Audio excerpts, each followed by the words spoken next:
G'day, Scott here from Narrow Road Living. Well, we've hit 2,000 subscribers, which is just awesome. We're really grateful for all the new subscribers, particularly with the mealworm video. And I'm actually going to be making a follow-up video for that, for the mealworms. There's been so much that I've learned since that video. And so I'll be doing a pretty comprehensive video about mealworms in the near future. At the moment, I am about to feed the chickens these 6-month-old mealworms. So they've gone through their whole, the whole growing process. We've harvested a lot of pupa from here. So I'm going to just take you through that process. So the first thing I do is just clear out the egg carton and the carrots. We'll reuse these carrots, and these old dry things can go in the compost. And just pause. I'm going to go get my mask. Always got to wear your mask.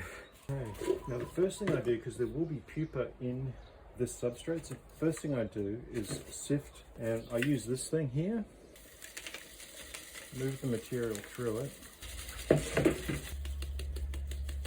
You could just feed everything in this bin to the chickens. So in here we've got the pupa and some beetles, which I'll separate later. I use this thing, separate the mealworms from the substrate. And what I do is I reuse this bran. I'll freeze this bran because it's old, and I just finish sifting this. I put it in something like this, like an oven dish. It's just easy access for the chickens. Because at right at the end of their life cycle, some of them have died.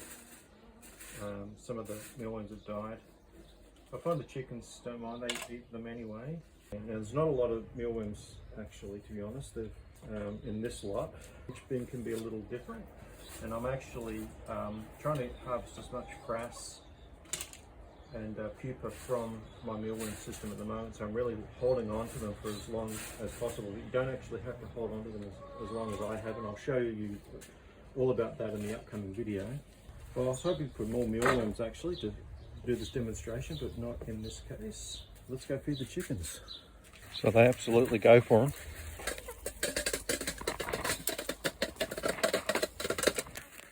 So as I was saying, you won't need to hold on to the mealworms as long as I do, and I'll show you that in the upcoming video. So you'll have more mealworms to feed your chickens.